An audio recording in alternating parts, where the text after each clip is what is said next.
Hi guys, this is Jason Williams DO. This is the Williams Family Medicine channel, helping you to live your best life. Today I wanted to visit with you about mast cell activation syndrome. This is a strange condition that a lot of people may not have heard of. Mast cell activation syndrome refers to mast cells, cells that are an immune cell that have become inappropriately activated and cause a lot of symptoms in your body. Just for a background, mast cells are a form of a white blood cell. They're produced in your bone marrow and they're released in an immature form and travel into your bloodstream. And then when they reach the tissue that they're going to stay in, they mature in that area.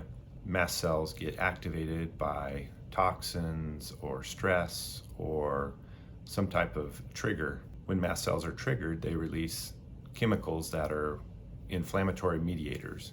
If mast cells are triggered inappropriately, then they can result in inflammatory conditions in multiple organs as well as significant allergic symptoms.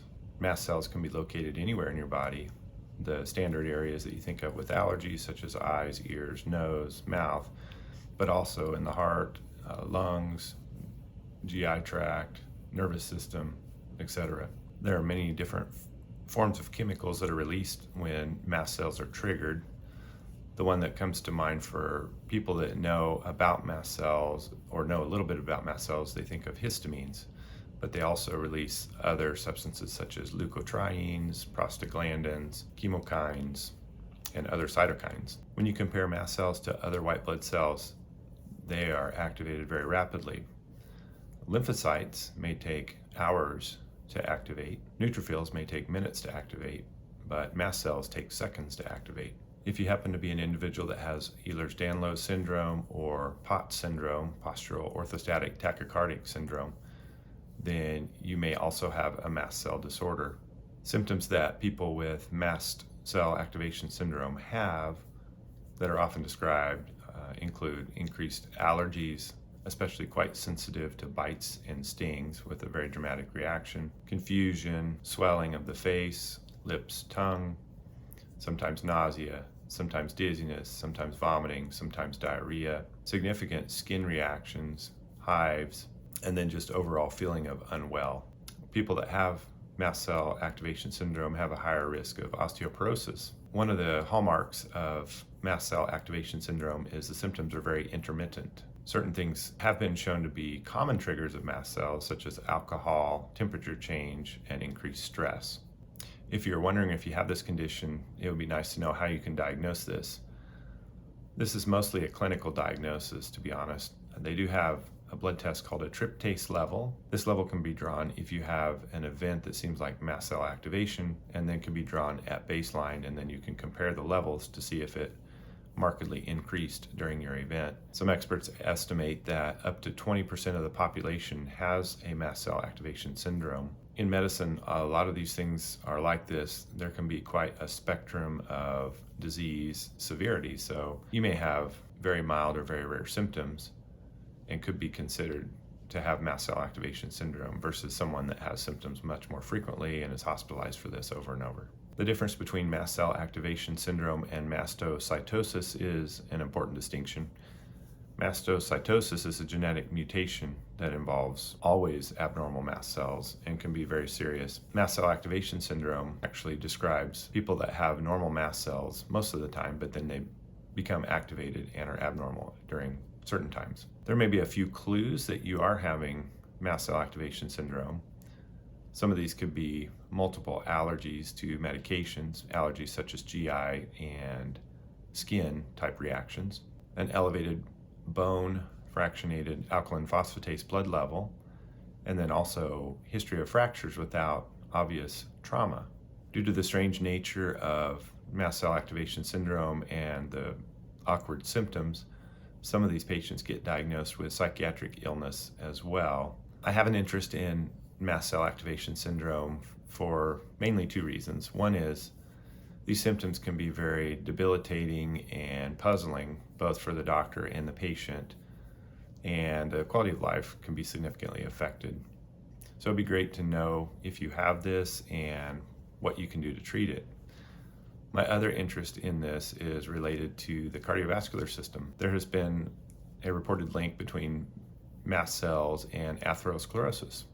In atherosclerosis, it's felt that patients develop a plaque in a blood vessel, and that plaque ruptures, causing a sudden clot in the vessel, and that clot prevents blood flow from reaching the end organ, whether it's a clot in a vessel in the brain, resulting in stroke, or a clot in a vessel in the heart, resulting in a heart attack. The inside of your blood vessel is quite complicated, and just a brief cursory description so you can have a background. The lining of your blood vessel is lined with cells called endothelial cells. These cells are supposed to be flat and touching each other. On top of these cells, inside the vessel, are proteoglycans, little protein starch molecules that are linked together that form long segments that, when looked at with an electron microscope, appear to be grass waving in the wind. This layer, what's called a glycocalyx layer, helps to regulate blood flow, spasm of blood vessels with nitric oxide, and then also uptake of the blood vessel of chemicals, inflammatory chemicals, and even LDL cholesterol. If the endothelial layer is damaged, such as what happens when you are diabetic and have too much sugar, there's risk for this dysfunction to result in increased uptake of LDL particles and other free radicals into the vessel wall. If you happen to have mast cell activation syndrome and the mast cells are very active at the site of a blood vessel that is damaged, then chemicals are released. These chemicals break down the lining of the vessel, tryptases and chimases. Also, these inflammatory mediators are released, histamine and leukotrienes and other cytokines, to stimulate the immune system to swarm to this area. This can result in invasion into the wall and formation of an inflammatory clot in the area. It is well known that mast cells are present in large numbers if you examine a blood vessel after a cardiac event in pathology. If there is a simple way that is safe for me to modify my patient's risk for cardiac disease, I'm going to look into this, and treating mast cell activation syndrome might be one of those ways. How do we treat mast cell activation syndrome? We discussed some of the chemicals that are involved that are released from mast cells. There are medications that can serve as blockers to these chemicals. So we think of histamine receptor blockers. There are histamine 1 and histamine 2 receptor blocker medications that might work.